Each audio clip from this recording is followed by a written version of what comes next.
Gulf खबरें में आप तमाम लोगों को वेलकम करते हैं। आज की वीडियो तमाम लोगों के लिए बहुत ही ज़्यादा इंपॉर्टेंट है और एक बहुत ही बड़ी ब्रेकिंग न्यूज़ है, क्योंकि आज के दिन एक बड़ी अपडेट को शेयर किया गया है।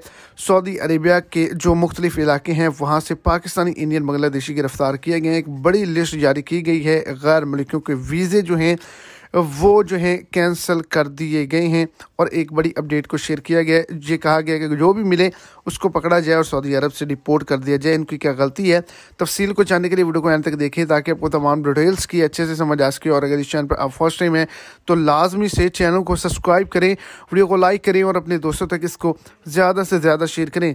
एक हफ्ते में 17,000 लोग जो हैं वो सऊदी अरब से डिपोर्ट किए गए हैं, जो कि लेबर कानून की खिलाफ वर्जी कर रहे हैं, इकामा कानून की खिलाफ वर्जी कर रहे हैं, सरहदी कानून की खिलाफ वर्जी कर रहे हैं, कानून अमन की खिलाफ वर्जी कर रहे हैं और जो है वो वहाँ पर इलीगल एक्टिविटी कर रहे हैं। इनमें 17,000 लोग शामिल हैं, जिनके अंदर भारी तादाद में पाकिस्तानी, इंडियन भी शामिल हैं, जिनको सऊदी अरब से डिपोर्ट कर दिया गया है।